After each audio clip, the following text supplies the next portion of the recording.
Welcome to Propaganda Loves You, the show that asks and answers the question, if you were in charge of Trump's PR team, how would you distract from the Epstein files? I'm Cody, your host for this week, joined by Arthur and Joe. Hi, one more my perspective for you. What you can do with our country. Little fight on the beaches. Relief making landing grounds. Mr. Gorbachev, tear down this wall.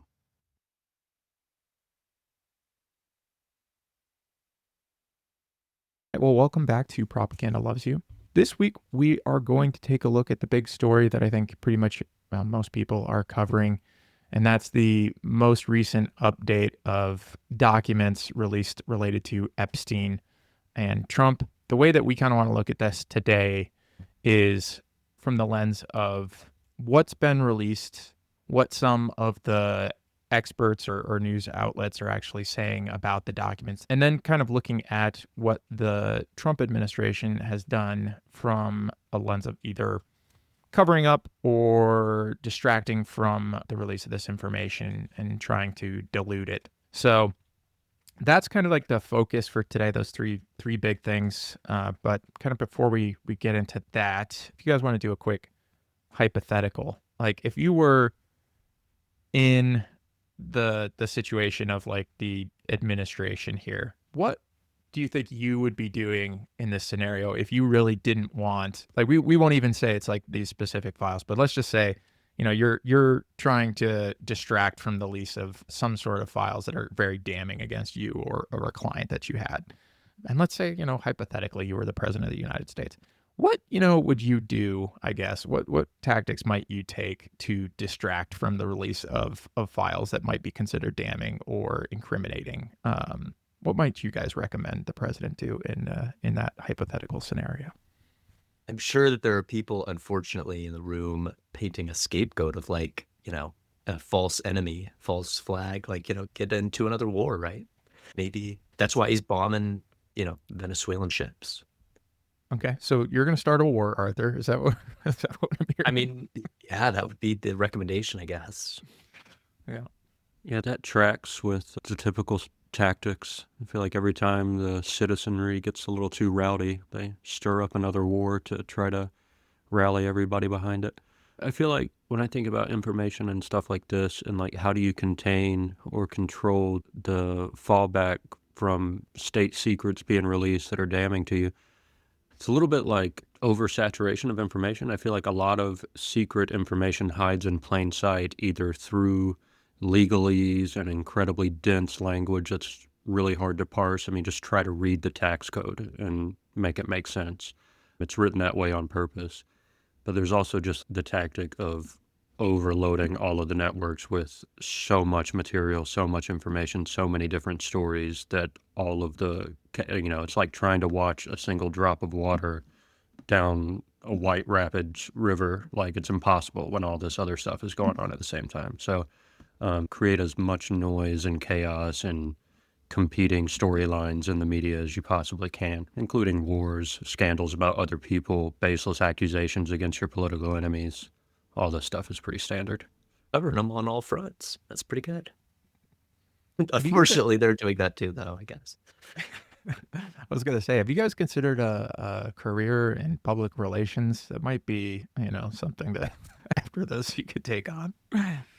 I mean, you guys both hit on things that we're going to be talking about here in like the I guess act 3 or part 3 of this episode, really what the administration's done to distract from the current release, but also kind of like what's coming up and what's, actually going to be voted on, I guess, this week. I actually think when this episode drops on Tuesday, I think is when the House vote is scheduled to do the release of the Epstein documents on the bill that would force the release of those documents.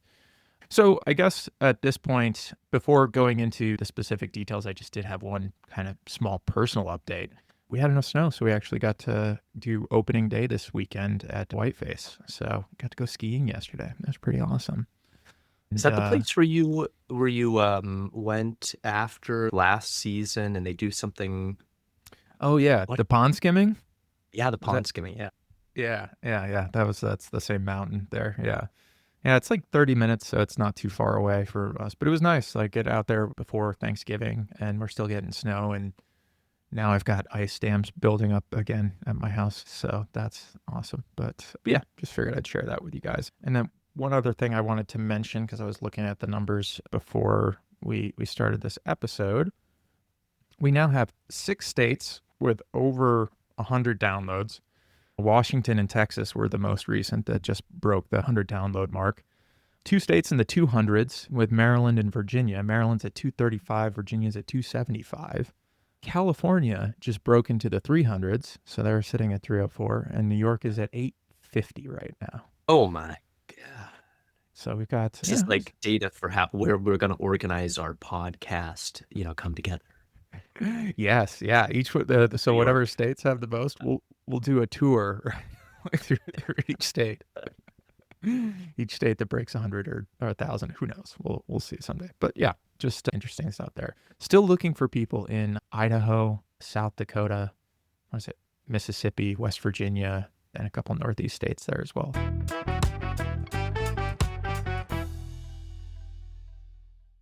So I guess with that, then let's just jump into what happened, what actually came out. There's basically an interesting dynamic at play here. The Democrats in the House Oversight Committee released 3 separate email chains from the Epstein estate. These were the ones that you saw that were very specific, the ones that they released. They obviously picked them out for a reason. And these are the ones that we're talking about. I think the direct quote was that Trump knew about the girls, right? Like that was in there. Then there was also the back and forth between Epstein and Ghislaine Maxwell, talking about how Trump was the one dog that didn't bark, the way that was in there.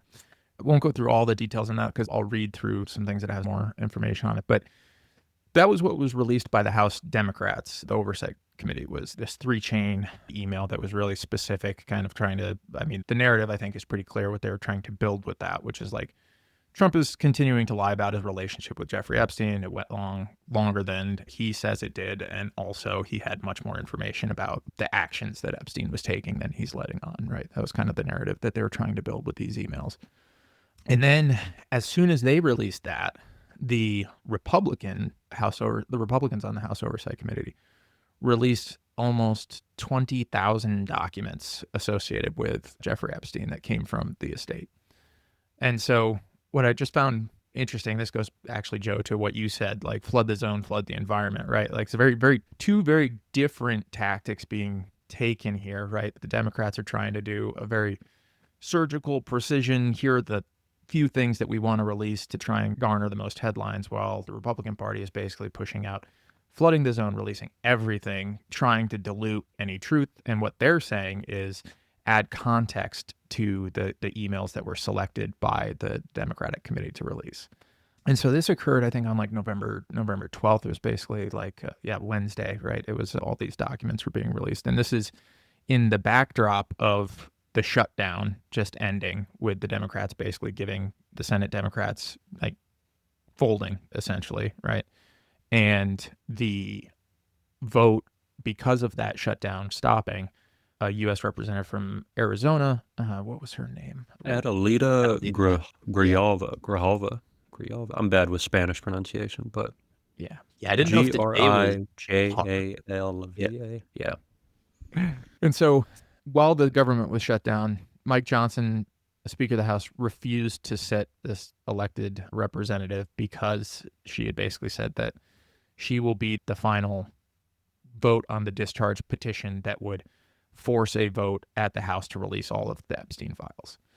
And so like all these different things are happening in the background while these files get released. So it could be, I don't know, I guess what I want to talk to you guys about is the tactic of releasing those files. Do we think it's a distraction from the failure of the shutdown by the Democrats? Was this always the plan once the government opened back up, like to try and keep Epstein in the limelight, right? Like, do you think they're sitting on a lot more files here and they're waiting to like drip this out to try and keep it on the top of everyone's mind? Like, I guess I'm curious as to what your thoughts are about the tactics being used here. Like, just, conjecture. No, obviously we don't know for sure, but just kind of get your thoughts on that.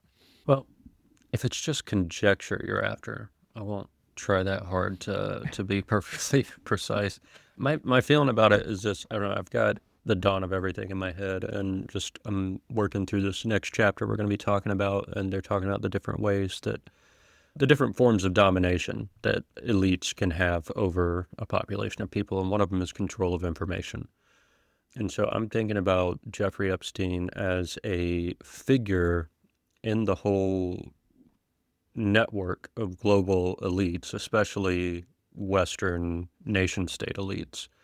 Um, and what the benefit is strategically from an intelligence point of view of getting as much dirt as possible, evidence of that dirt, video, text, whatever, flight logs, whatever evidence you want to gather, but having all of this leverage over as many of the world's elites as you possibly can, and then strategically using that leverage when it suits you in this or that situation. Oh, this one prime minister is starting to criticize our favorite state. Oh, let's remind him that we have this dirt on him so that he shuts up and supports us, and yada yada yada. And so when it comes to like your question about the Democrats, wanting to selectively release a few of the things that point to Trump as obviously someone who's implicated in this child sex trafficking ring that Jeffrey Epstein and Ghislaine Maxwell were running, it's difficult for us as like bystanders and watchers because there's some truth to what gets released. Obviously, Trump is implicated. He's, by everything that we can see, he's apparently a pedophile, and he's been involved with this stuff for a long time. So that's true. But then there's also the fact that a lot of Democratic Party donors and Democratic Party elites are in these files as well, And so, yeah, I guess that's the rub, is that can you take this truth with the understanding that it was released in a way that's supposed to paint one side as bad and not implicate our side, even though all the elites are implicated, or all the circles that all the elites run in are implicated. At least somebody from every circle seems to be involved when you look at it. And so, yeah, I guess it's just trying to balance that. It's trying to recognize the truths as they come, but also recognize that the messenger sometimes has ulterior motives, and they're trying to narrow or broaden your focus on the issue strategically when it suits them. That every pact and donor is implicated into this, and it's going to be like interesting to see how the Senate responds, because they're long-term fraud and conmen in there, and their donor base, like, come on. Yeah, I think totally right that like it's implication of everybody on each side, and they're all everybody's touching it. And I think Epstein, from what we're learning, is like kind of connecting these other product pipelines of capitalism worlds, like maybe drugs, and how that relates to like current people in power that claim they have no relation, and maybe there's like this web connected, and it's really interesting. And for the drippage, I kind of think like if after 50 days Mike Johnson's willing to swear in somebody that is releasing the files, like doesn't that kind of show their hand that like they've kind of cleaned it up, and like it's maybe they're not concerned with it anymore? So, do you guys remember? I can't remember exactly the person's name, but there was that DOJ official that was caught on camera saying that they were going to basically redact all of the Republican names from the Epstein files and then prosecute the Democrats. Like that was it was on camera, like a chief of staff, or he was a section chief or something within Pam Bondi's DOJ was caught saying this on camera. And that's exactly what I was thinking too, right? With this, like they've had all this time. There's also the reports of like thousands of FBI agents or thousands of hours of FBI agents like redacting Trump's name from these files, right?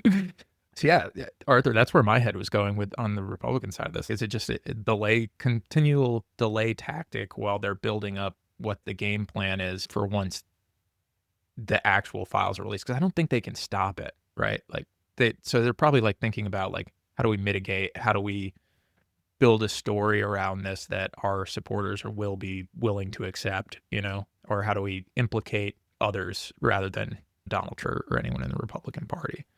Yeah, the first thing I saw was like late last week, after it was inevitable that these are coming out. It was like Trump says he's not concerned with the Epstein files coming out.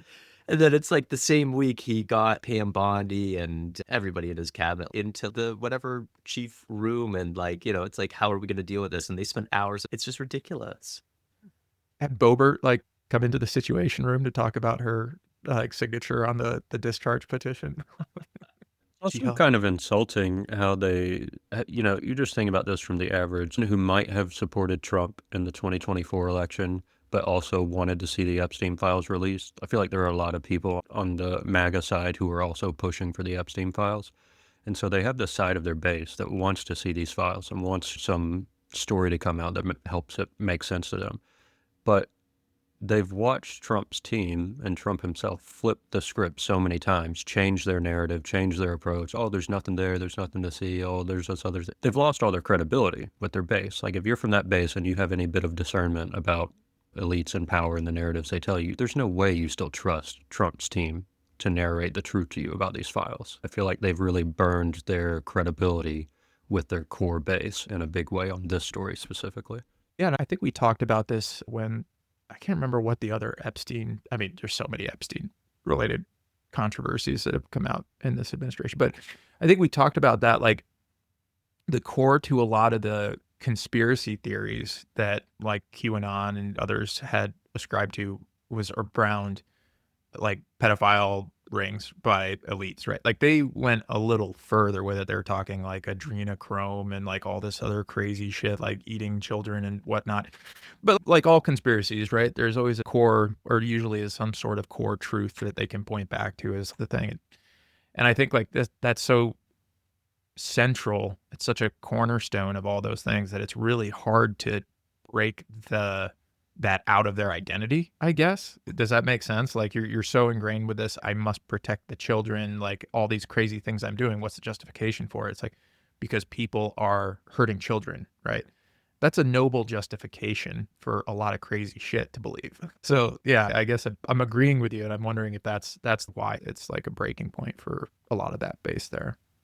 I'm trying to remember, maybe you guys remember better than I did, the first narrative that this second Trump administration had on the Epstein files after they got into office again was essentially that there's nothing to see here, right? That was like the line they were trying to push, like, oh, we looked at it and actually there's nothing worth talking about, so everybody forget about Epstein. And Yes. they were kind of shocked that it didn't just go away. Yeah.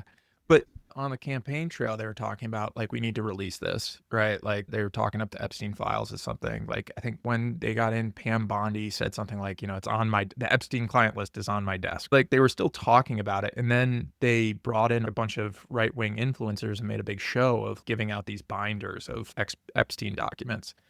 But they were all just like the shit that's already been released. When I say they, I'm talking about the Trump administration. Like I feel like they thought that that would just be enough and their base would just be like, it's good, or they really have that much disrespect for their base and think that they're that stupid, right? Like that they'll just like, oh yeah, take this. And that didn't happen, right? And so that's when it pivoted, Joe, to like, oh, Trump's completely exonerated. He's not in the files. Like there are no files. I think they even tried to say like at one point, Kash Patel was like trying to say that when he was getting questioned by the oversight committee. So yeah, it's changed. It's changed a bunch of times. And now I guess, Arthur, did you just say like Trump said, like, I don't care about the files or something like that? Or Yeah, he's not concerned. yeah, not concerned about the files. Not concerned at all. Yeah, I think strategically that's going to be, if nothing else, Trump's team's downfall is this casual, insulting assessment of the intelligence of their base. They think that the people are stupid and that they'll just go along with anything. People aren't stupid. They're just tired and overworked and exhausted. But they're not stupid. They can tell when elites are lying to them. You can go back to public opinion surveys from the 90s. The public in the 90s during the Clinton administration, I think it was like 60-something% of people said that no matter who's in government, nothing's going to change for me. Elites don't care about us. That was in the 90s, and things have only gotten worse since then. Yeah. Because the MAGA base is not really thrilled about kind of like the technocrat side of it, right? The tech elites and whatnot. They don't trust them, but somehow like Trump just doesn't translate to that. I don't know, because he was on before, right? I guess he just came in early enough, and the techno side of it didn't come in until this last administration or last campaign.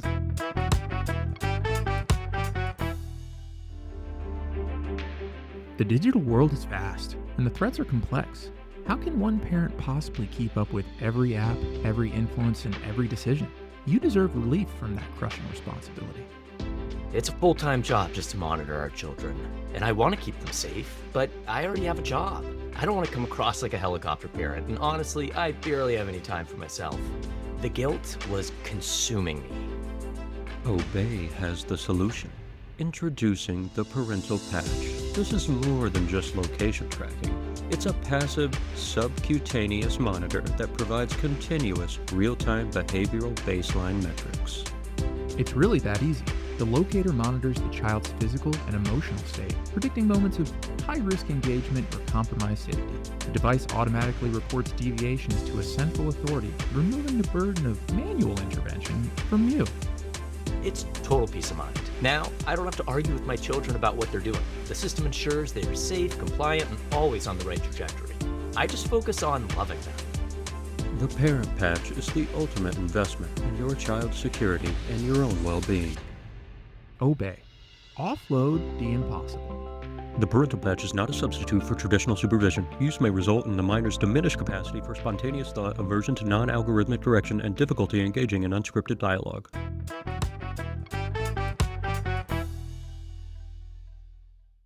So I think what I'd like to do is just read through one or two of these Guardian articles that came out related to the dump. It should give us just a little bit of an idea of what's actually in here and some of the more, I guess, damning evidence that had come out. The first one I'm going to read from, and I'm not going to read the entire thing, but this is an explainer from the Guardian. It's kind of talking through the overall timeline for Epstein and major events that have taken place. So the title for this article is How the Jeffrey Epstein Row Plunged MAGA World into Turmoil, a Timeline. This is from Adam Gabbett. This was on Wednesday, 12 November from The Guardian. So the release of a series of emails that suggest Donald Trump knew about Jeffrey Epstein's conduct is arguably the most significant development in the saga tying the U.S. president to the convicted sex offender. Epstein's suggestion in the private emails that Trump knew about the girls and spent hours with one of his victims comes after the president spent the summer battling away questions about his relationship with Epstein, who was once a close friend. The story now hovering over Trump is largely one of conservatives' own making. Right-wing commentators and media figures spent years pushing conspiracy theories about Epstein's death, apparently without realizing that Trump might be implicated in any release. The saga has pitted Donald Trump, who was friends with Jeffrey Epstein for many years before later disavowing the financier, against his base, with Democrats eager to take advantage of an issue that has long animated voters across the political spectrum. Here's how we got here.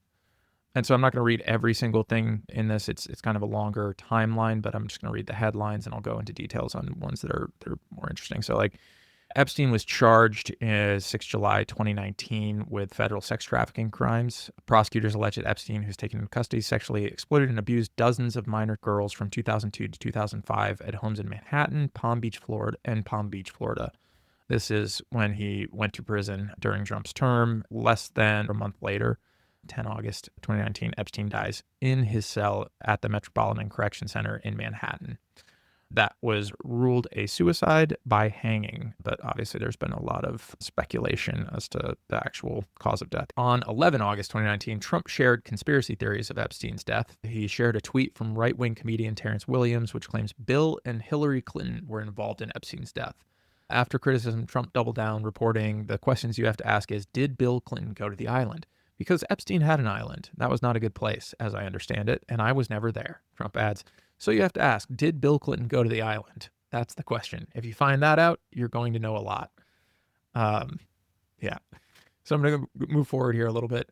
Still in August, additional Epstein conspiracy theories are spreading that he did not kill himself. Much of that's coming from right-wing focus, and it's obviously focused on the Clintons because Trump said that we should focus on the Clintons. In December of 2021, Maxwell was convicted of sex trafficking in association with Epstein's crimes. That sent her to prison, which was then from I don't know if it was a maximum security, but not a very nice prison. And then recently she's been moved, but I think we hit that in a second. 3 January 2024, Epstein documents are made public. Quite a few court documents associated with Epstein are unsealed. The documents have been filed as part of a lawsuit against Maxwell in 2015 by one of Epstein's victims, Virginia Guffrey. Quick note, this isn't in this article, but when I think the White House was asked about the specific email that says, Trump spent time with a victim and it was redacted, The White House confirmed that the victim that Trump spent time with was Virginia Giuffre, who later supposedly killed herself as well. So, they're confirming that time was spent there. What occurred? They obviously didn't say anything about that. Okay. Jumping back to this, Trump asked about Epstein on the campaign trail, 3 September 2024. Trump, running for president, is asked in an interview whether he would declassify the 9/11 files and the JFK files. He says yes. Trump is asked whether he would declassify the Epstein files, and initially says yes, but then adds, I think less so because you don't know, you don't want to affect people's lives if there's phony stuff in there, because there's a lot of phony stuff in that whole world. I think we played that clip on one of our earlier episodes. In February 21st, 2025, in an interview with Fox News, this is after, obviously, the inauguration, U.S. Attorney General Pam Bondi is asked, the DOJ may be releasing the list of Jeffrey Epstein's clients. Will that really happen? Bondi replies, it's sitting on my desk right now to review. Bondi will later suggest she was referring to the Epstein case files, not a client list. February 27th, some files were released to conservative influencers. This is what we were just talking about there. So after Trump and J.D. Vance pledged during the 2024 election campaign that they would release files relating to Epstein's crimes and contacts, the Department of Justice gives a group of conservative commentators binders labeled the Epstein Files Phase 1. The files contain little new information, leaving conspiracy theorists disappointed. Bondi describes the documents as first phase of files, and in a statement to the Justice Department says it remains committed to transparency and intends to release the remaining documents upon review and redaction to protect the identities of Epstein's victims. June 5th, 2025, Musk accuses Trump. Amid a row over Trump's proposed tax bills, Elon Musk posted on X, time to drop the really big bomb, at real Donald Trump is in the Epstein files. That is why they have not been made public. Musk later deletes the tweet. July 7th, 2025, the Justice Department announces that Epstein did not keep a client list and said no more files related to his sex trafficking investigation would be made public. So that's, yeah. The department releases an 11-hour video of the scene outside Epstein's cell during the hours before and after his death, showing that no one entered or left the room. But a minute of footage is missing, prompting further speculation. Bondi says the missing minute is due to the Bureau of Prisons resetting the video. Man, I totally forgot about that whole thing. Like, just that in itself was crazy. The video and like missing minute, like the conflicting stories that they had just on that by itself. Nuts. Okay. July 5th, 2025. Right-wing media and commentators begin to lash out at the Justice Department. Laura Loomer, the 32-year-old conspiracy theorist whose influence over Trump has come under scrutiny, accuses Bondi of covering up child sex crimes. Alex Jones, the right-wing commentator and conspiracy theorist, writes on social media, on Truth Social, the right-wing Trump-owned platform, no one is buying this. Next, the DOJ will say, actually, Jeffrey Epstein never existed. This is over-the-top sickening.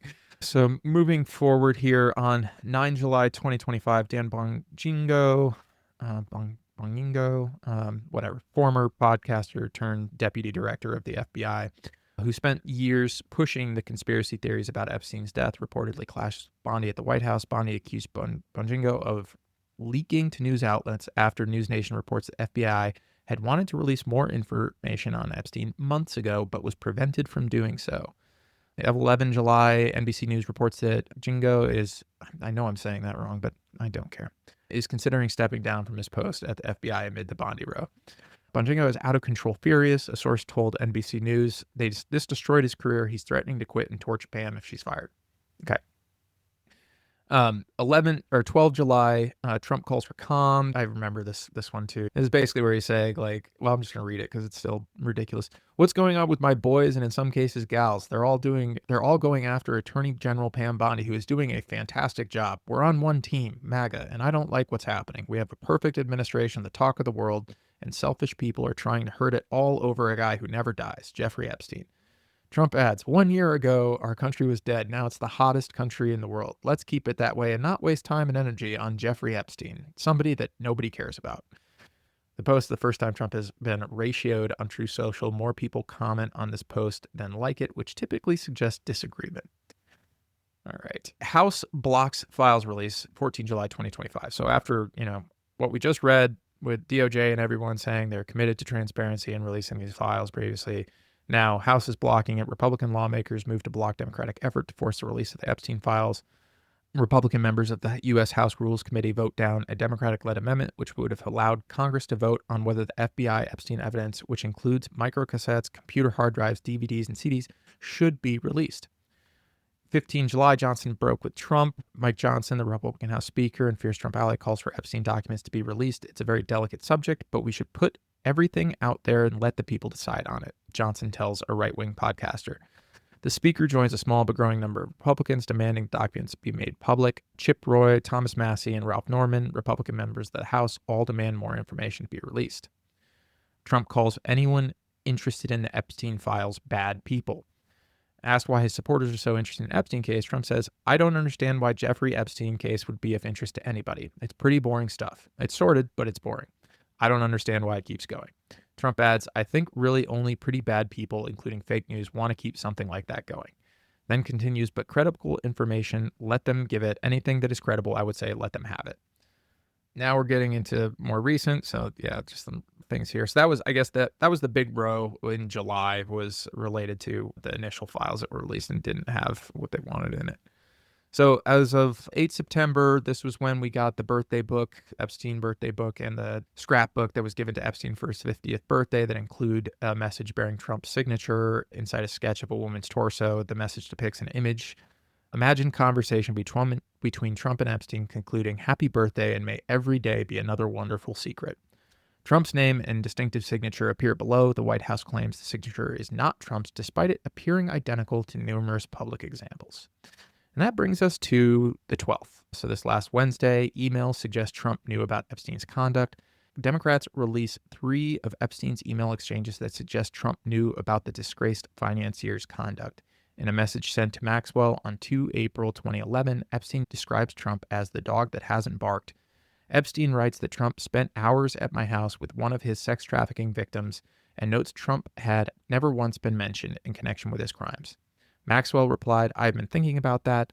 In a separate message sent to the journalist Michael Wolff in January 2019, Epstein wrote, "Of course Trump knew about the girls," as he asked Ghislaine to stop. The third released email exchange from December 2015 shows Wolff advising Epstein that if Trump claimed to not have visited Epstein's house or flown on his plane, then that gives you valuable PR and political currency. So that is kind of the timeline that hits on the major events that have occurred related to the release or non-release of Jeffrey Epstein's files and their association with Donald Trump, as documented by The Guardian. I didn't know this phrase, "the dog that hasn't barked." So I looked it up, and it's from a Sherlock Holmes book where a dog doesn't bark at the intruder because the dog knew already, like met the intruder, whatever. So Sherlock deduces that that was the intruder. So it implies that they know what's going on, and even though they should like speak up or whatever, they haven't. So it's notable. So it's like just more clear evidence, as it has always been, that there's a pedophile in the office and he's surrounded by other pedophiles, and let the conspiracy theories begin. Being protected by the weaponization of the full force of the United States government. And Yeah. And I thought when you were reading that too, when they say like, they gave the reasoning like, we want to protect the victims of Epstein, I think they're viewing themselves as the victims, and that might be the great issue. Yeah, that's what I was going to bring up. Blackmail That's the victims. next pivot is like Yeah. Trump is actually the victim here. He's been set up. He's been set up to be the fall guy, and all the stuff about actual victims of these sex crimes is going to take a background, and Trump's going to be the main victim they're trying to prop up. He's used the witch hunt narrative before, so he'll just recycle that one. yeah, the witch hunt, like, while I was driving this last week or whatever, I listened to what was the name of that book? Ministry of Truth. It was like, which is a great. I'm not done with it yet, but it kind of walks through how Trump has used, well, one section of it walks through how Trump has used the Russia investigation and just talking about that as a hoax so much so that everything that he doesn't want to be true, he just essentially compares it to Russia. As I said, Russia hoax, like this is the same thing, and just tries to lump everything into this. Everything's a hoax that is, negative information about Trump. And Like the Russia piece seemed to work really well despite the amazing amount of evidence against him and the fact that pretty much every report that came out from Mueller was damning.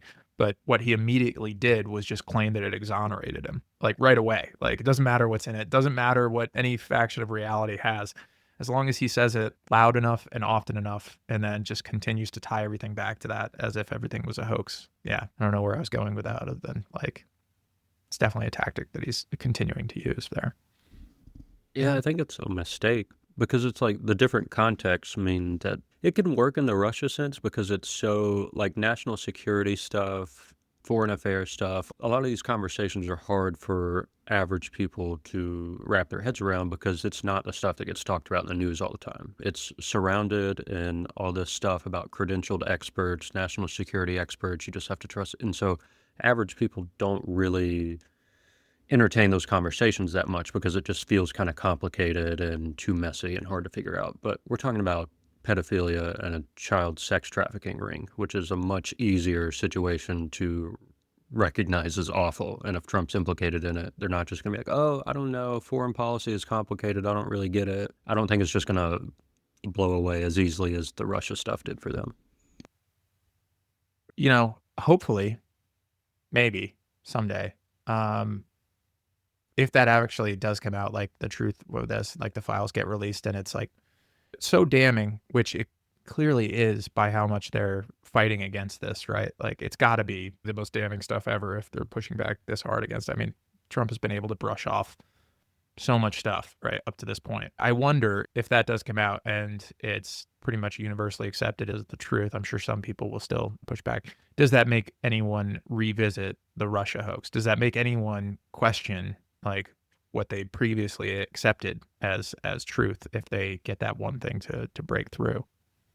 I don't know. I hope so, but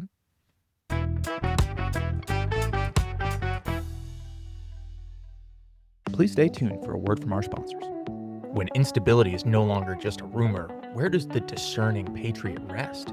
Not in a crowded city and not in a predictable destination. My family and I needed to de-stress. The moment we landed, I felt the freedom. No Wi-Fi signal, and finally, no one watching or listening. The Sovereign Suites are Liberty Stronghold's most discreet chain of luxury contingency hotels. Every location is in a guaranteed Obey Network dead zone, bringing you secure, beautiful destinations that promise absolute isolation. Every stay at a Sovereign Suites features world-class fine dining, geothermal pools, and the knowledge that your location is entirely your own. It's the ultimate flex. Last week during my stay, I was looking out at the mountains and had a realization that I was the safest, most disconnected person on the planet. It was life-changing, and the caviar service was impeccable. Book your guaranteed isolation today. Liberty Stronghold. Privacy is the ultimate amenity.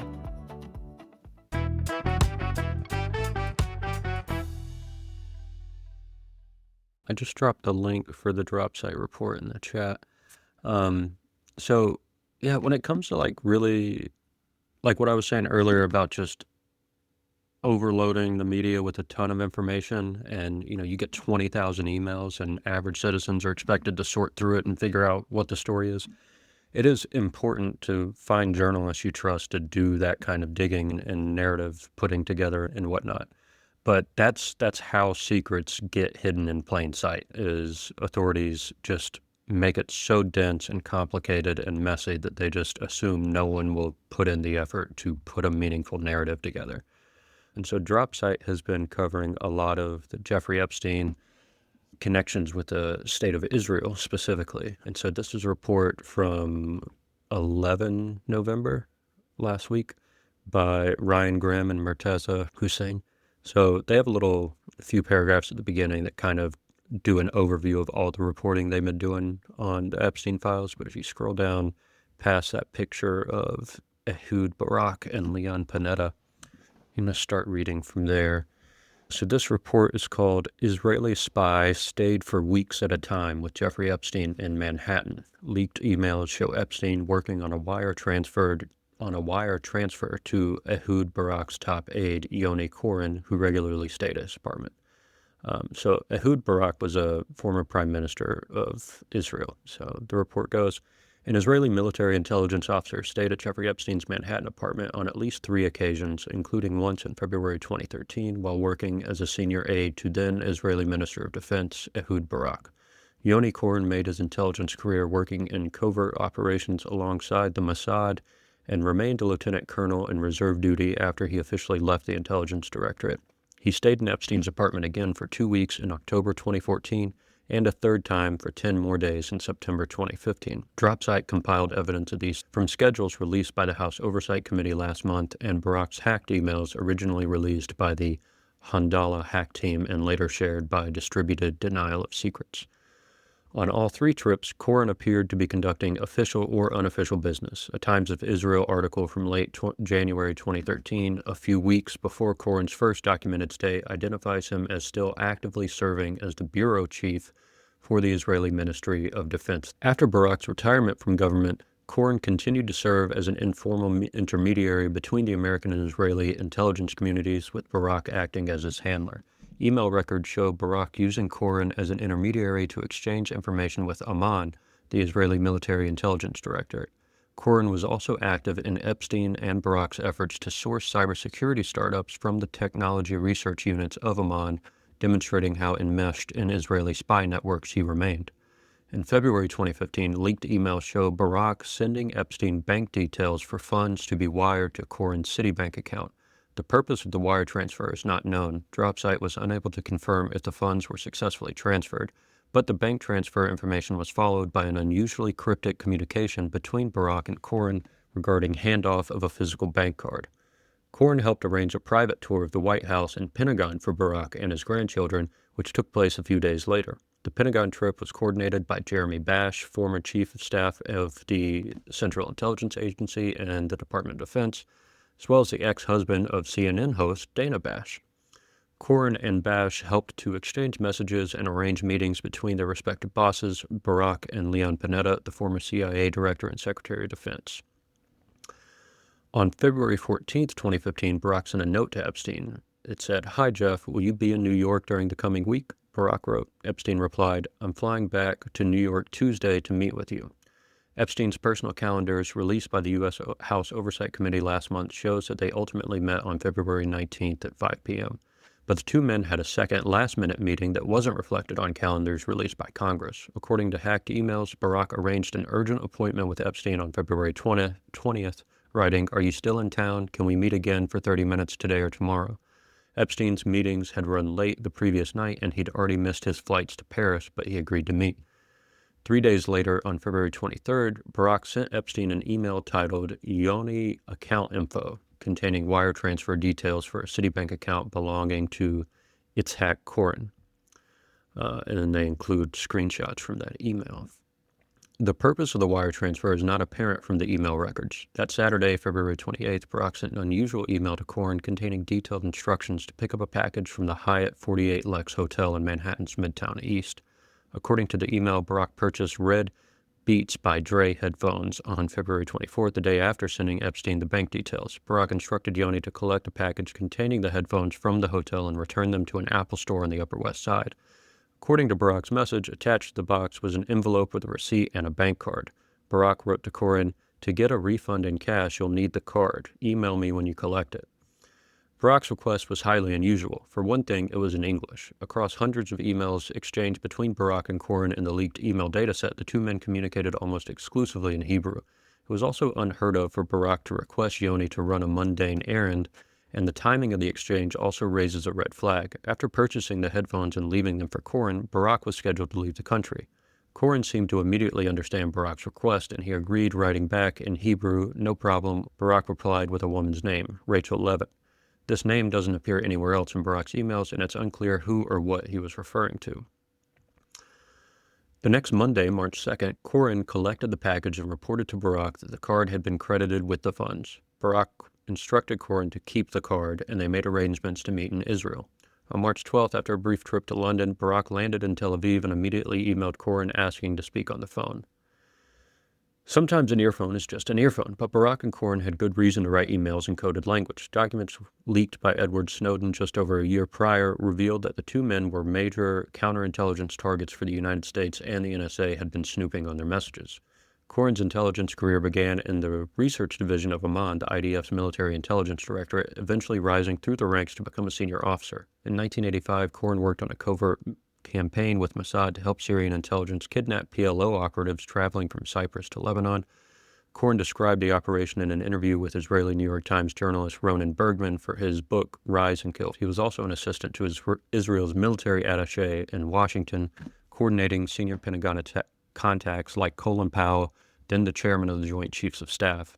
Corrin headed Barack's staff as Interior Minister, then Foreign Minister, then Defense Minister. Barack served as Prime Minister from 1999 until 2001.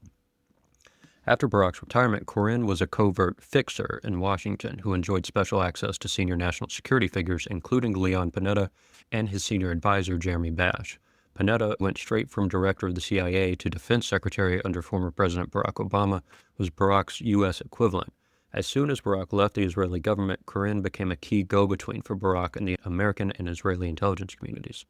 On March 25, 2013, 1 week after Barack left his defense minister post, Corrin forwarded a personal invitation from Jeremy Bash to participate on a panel on the Arab Spring, or as they called it, Middle East turmoil, at the Panetta Institute for Public Policy in Monterey, California. In an email thread with Bash, Barack agreed to come to California and expressed his eagerness to discuss possible opportunities with LP and YK, Leon Panetta and Yoni Corrin. After the Monterey event, Barack and his wife drove north to the San Francisco Bay Area for a private meeting with Oracle founder Larry Ellison at his mansion in Woodside, a massive estate modeled after a 16th century Japanese emperor's palace. In his Evernote app, Barack bookmarked a conversation with Ellison's chief of staff with the tags private and initiatives. The following year, according to Epstein's personal calendars released by the House, Corrin stayed at Epstein's spare apartment again for the first 2 weeks of October 2014. The calendar released by the House committee reads, Reminder, Yoni in apartment, September 30th to October 13th. In the weeks preceding his stay at Epstein's apartment, Corrin maintained contact with spies in Oman despite his supposed status as a private citizen. On September 14, 2014, Barack and Corrin exchanged emails about a Haaretz opinion column titled A Strange Man, al-Sisi, that asserted Egyptian President Abdel Fattah al-Sisi offered to give Palestinians a huge plot of land in the Sinai Peninsula adjacent to Gaza, but Mahmoud Abbas rejected the idea. Barack asked Corrin to confirm with someone in Amman if the report was true. Corrin returned a few hours later with a response, it never happened. The emails suggest Corrin worked as a two-way intermediary, with Barack hinting at Corrin to pass a message back to contacts in Israel. When Haaretz published a second column about el-Sisi's alleged offer, the next day, Barack wrote Corrin. On October 6, 2014, while staying in Epstein's apartment, Corrin forwarded Barack a message from Bash, Panetta's henchman, containing details of Panetta's travel dates to promote his book, Worthy Fights, about his service as CIA Director and Secretary of Defense under President Obama. The message was taken by Barack as a proposal by Corrin to meet with Panetta in New York. He expressed that he would be unable to make it in time. Barack later asked Corrin to help getting special access to secured areas of the White House and Pentagon. On December 8, 2014, Barack emailed Corrin to inform him of plans to take his daughter and 2 grandkids to Washington, D.C. in the spring, writing, quote, I want to take them to the White House and get there something more than the regular public tourists visit. Please see if you can be of help, unquote. Bash took care of the arrangements for Barack and his family to get access to secure facilities in the White House and the Pentagon. Bash was then a private citizen, and he had started his own consulting company, Beacon Global Strategies, but he still enjoyed high-level access to the White House and U.S. defense establishment. Yoni helped Barack pass along his family's passport details to Beacon so that they could receive clearance. Barack, his daughter, and his 2 grandchildren visited the White House and Pentagon on March 31st.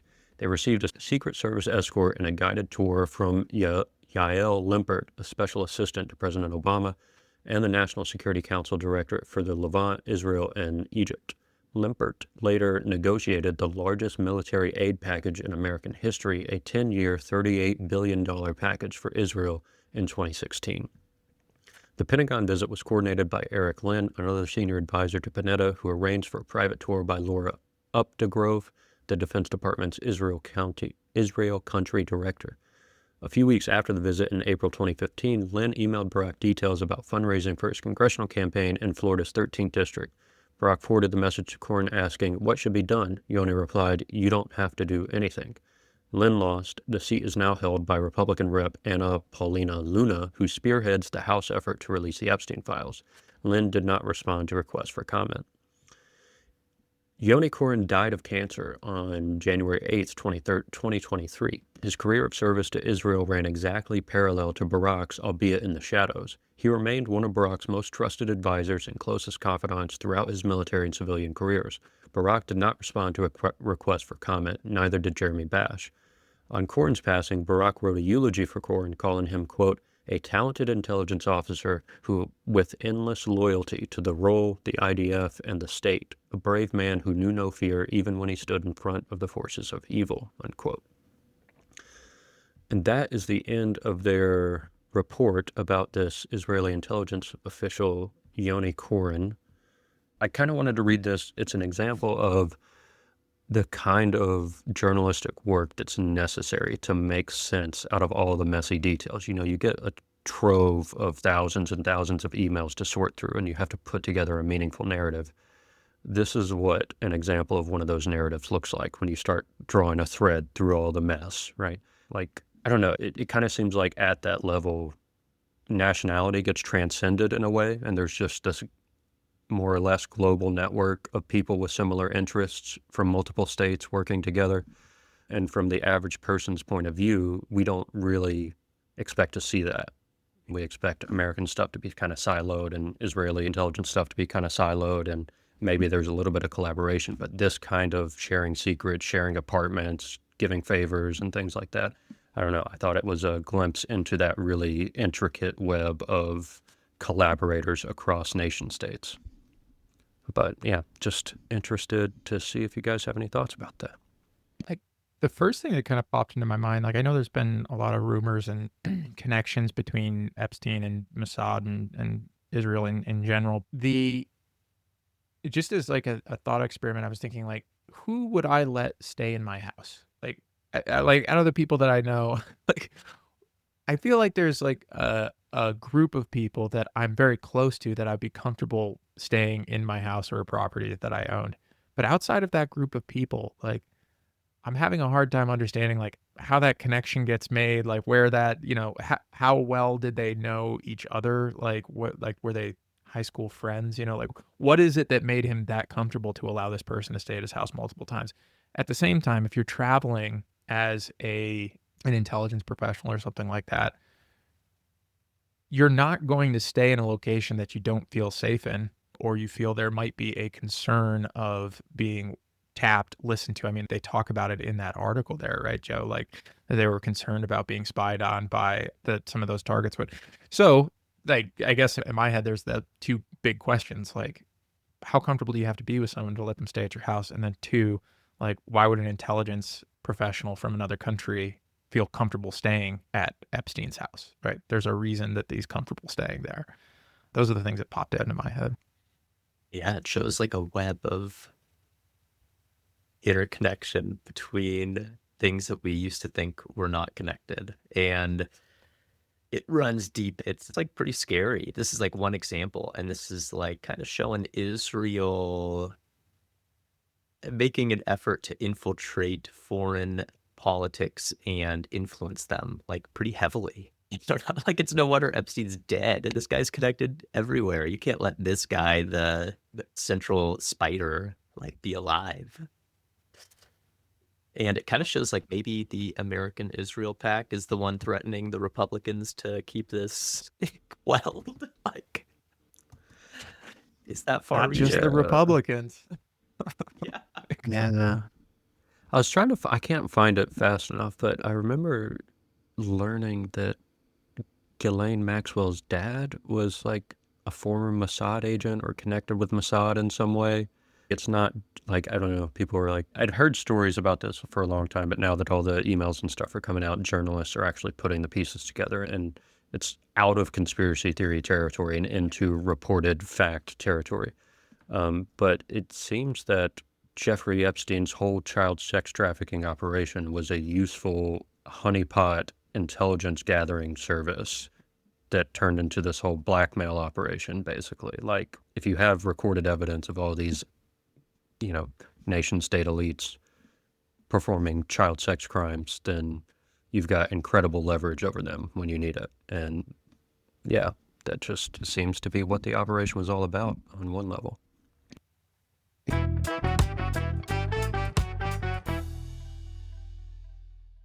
It's pretty crazy. It's like, who's this Rachel Levin? Is the whole returning the Bose headphones was so confusing. Like, what is that like code for like give somebody money? Like, Might be. why Who would he, knows? yeah, why would he be concerned with like $300? Yeah, he clearly has had so much money. I guess that's the disgusting thing to me is just what does it take in America for all these just have a shit ton of money and you can make connections with whoever you want, right? Like if you're donating to whatever political campaign, like then you're fine. You can be a notorious pedophile and yet still have connections and be texting with a US House member while they're investigating somebody. That's after he'd been previously convicted, I think in like 2000. Let me look this up just to make sure I've got this right. In 2005, Epstein was convicted, or I guess charged and convicted twice. There was the 2019 one that we just talked about, which eventually led to his death in prison. But in 2005, there was a investigation that was started into Epstein that Palm Beach police began investigating him because a parent reported that he had sexually abused her 14-year-old daughter. The investigation uncovered numerous other victims. So in 2006, Epstein was indicted by a grand jury. 2007, he had a federal indictment with around 60 criminal counts against Epstein. In 2008, he pled guilty to 2 Florida state felony charges, soliciting prostitution and soliciting prostitution from a minor. And he was sentenced to 18 months in county jail and was allowed to have a work release 6 days a week and ultimately only served 13 months and was required to register as a sex offender. So that was 2008. And in 2019, he is texting with a U.S. House Congress member while they're investigating Michael Cohen. So that's the article I'm going to read. Again, you have enough money, apparently you can do that and still have direct contact with a House Congressperson. So let me pull that up. This is called, the title for this is Epstein was texting U.S. House member during 2019 hearing with Michael Cohen. This is Carol Murphy Marcos that wrote this. So I'm just going to read through. This was Friday, November 14th when this was released. Newly released documents from Jeffrey Epstein's estate show the convicted sex offender appeared to be texting with a member of Congress during a 2019 hearing with Michael Cohen, Donald Trump's former fixer and personal attorney, and that those messages may have influenced the lawmaker's questioning. The documents provided to Congress this week include transcripts suggesting Epstein was in direct contact with the lawmaker as the hearing unfolded, the Washington Post reports. Just as a quick, I guess, side note, the Washington Post owned by Jeff Bezos, right? Like, and it just happens to be that this is the article they come out with. Whatever. I mean, it seems like it's true, but still worth noting. Right. Although the transcripts do not name the lawmaker Epstein was texting during the February 29th hearing, an analysis by the Post suggests it was Stacey Plaskett, the U.S. Virgin Islands non-voting Democratic delegate. By matching the timestamps of the messages with the video of the hearing, the analysis concluded that Plaskett was the member of Congress in contact with Epstein. At the time, Cohen was appearing before the House Oversight Committee to testify against Trump, accusing him of racism, financial fraud, and directing hush money payments to conceal his extramarital affairs. Trump denied all of these allegations. Cohen brought up Rona, keeper of the secrets. Epstein texted the person, referring to former Trump executive assistant Rona Graff, but misspelling her name. Rona? The person responded. Quick, I'm up next. Is that an acronym? The person added, suggesting that they would question Cohen soon. Plackett's office did not immediately respond to a request for comment from The Guardian. Her chief of staff told the Post that she was not in a position to confirm or not whether the representative had been texting with Epstein during the hearing. When Plaskett questioned Cohen during the hearing, she asked about Trump associates that he had mentioned previously whether there were other people that we should be meeting with. So Alan Weisselberg is the chief financial officer in the Trump organization, Cohen replied. You've got to quickly give us many names as you can so we can get to them. Plaskett jumped in to say, she is Miss Rona. What is Miss Rona's? Rona Graff is the Mr. Trump's executive assistant. Her office is directly next to his, and she's involved with a lot that went on, Cohen replied. The interaction is part of more than 20,000 pages released Wednesday that reignited a long-running scandal over Epstein's relationship with the rich and powerful. Democratic lawmakers said the messages, along with newly discovered emails, suggest Trump may have known more about Epstein's activities than he suggested in public. In another instance, on the day of the hearing, Epstein texted the person, "Are you chewing?" 1 minute before a live television feed of the hearing cut to Plaskett as she appeared to be chewing. "Not anymore," that person replied to Epstein. "Chewing interior of my mouth. Bad habit from middle school." Plaskett was the first non-voting delegate of the House to serve as an impeachment manager during Trump's impeachment trial in the Senate in 2021 for inciting the January 6th attack on the U.S. Capitol. She represents the U.S. Virgin Islands, a territory that does not have a vote in Congress. So that's the type of influence that Epstein still had as of 2019. So just before he was actually arrested and died in prison. I think one of the things that gets me about this is that that last lines, the way that this person, Plaskett, allegedly replies back to Epstein is like deference, like not anymore, like trying to it's almost apologetic, like, it's a bad habit from middle school, like to this guy, and like him asking like, "Are you chewing?" like on live television, like what? Like that just seems so strange and also controlling from him to be texting that. I guess it kind of tied in with what you were talking about, Joe, just more evidence of a much broader reach than just what was initially thought there. It's not just a Trump thing. It's not just a Trump and Bill Clinton thing, or not just a Trump and Bill Clinton and, Bill Gates thing. It's a pretty large network. Yeah, it's a big club, and we're not in it.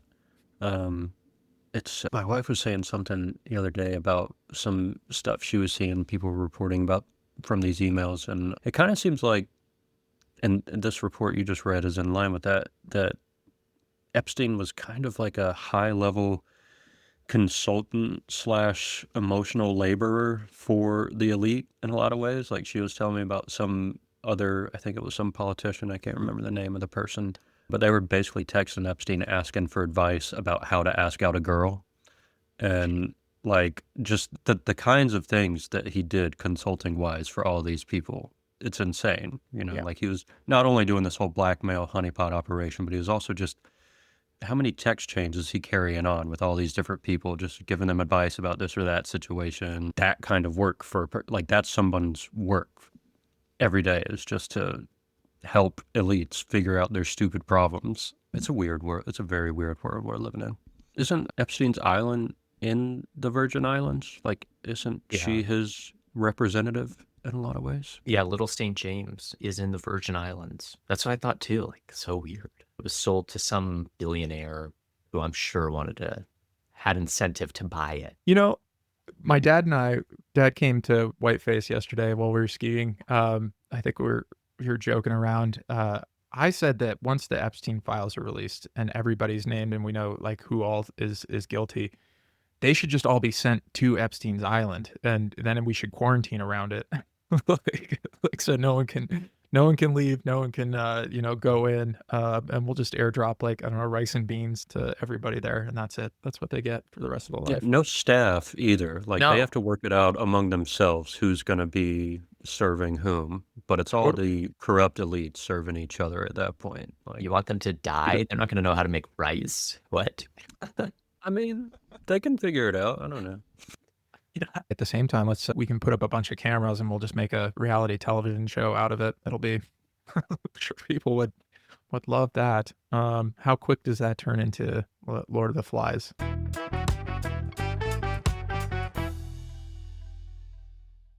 That's going to wrap part one for this. We're going to do part two, which is really going into that last section that we talked about earlier, which is what's the Trump response? What are the things that they're throwing at the wall to try and distract from this? What propaganda are they using? What disinformation are they using at the moment to try and distract from this controversy for them? We'll hit on that more in detail next week. And we'll also, by then, have had the House vote on Tuesday, so maybe we'll get some updated information there as well. But, Joe, one very quick story based off of what you said, it's a big party, we're a big tent or whatever, we're not in it. When I was in Vegas a while back. This was like 3 years ago, the first time or the only time I've ever been to Vegas. But my wife and I got into a cab and we were trying to go from, I think like where were we at? We were on one end of the strip and we were trying to get like all the way to like Old Vegas or something like that for a show that we had booked. And we get in the cab and the guy starts going off about how his daughter married somebody that was like make like a multi-millionaire, like lots and lots of money. And he's talking about how like, oh, she does all this crazy stuff. She's traveling all the time. You know, she's part of that big crew now. And then started going down this road of talking to George Carlin, but it's a big group, you know, we're not in it. And like, they're controlling everything. And like, you know, and at the time I was just like, who is they? Like this, what is this guy talking about? Who's the they? And I feel like I connect more with that taxi driver every day after all of our conversations. So it just made me think about that. But They live. They live. Yeah, totally. That movie was on to something for real.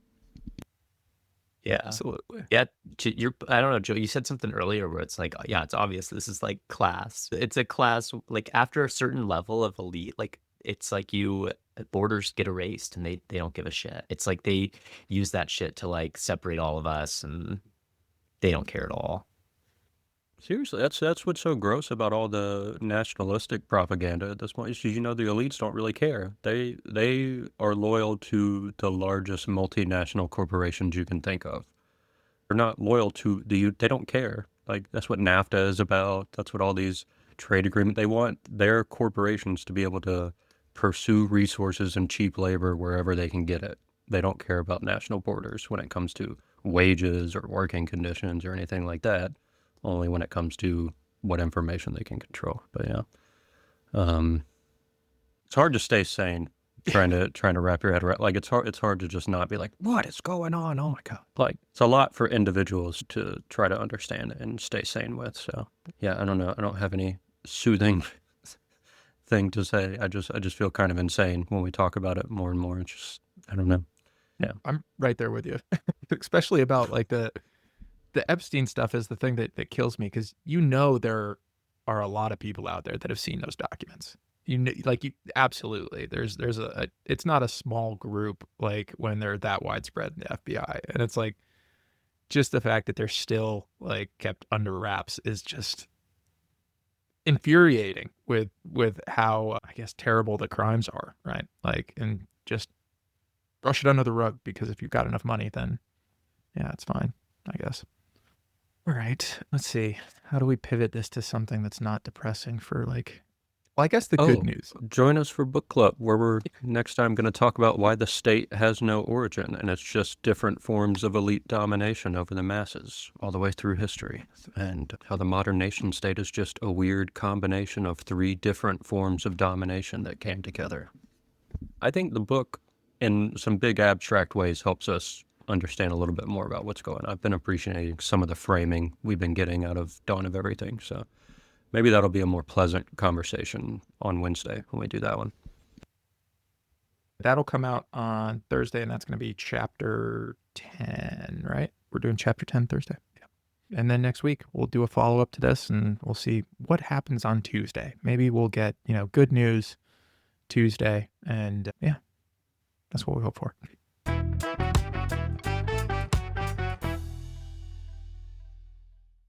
That's it for this week's episode. Thanks so much for listening and hanging out with us. If you enjoy the show, help us spread the word.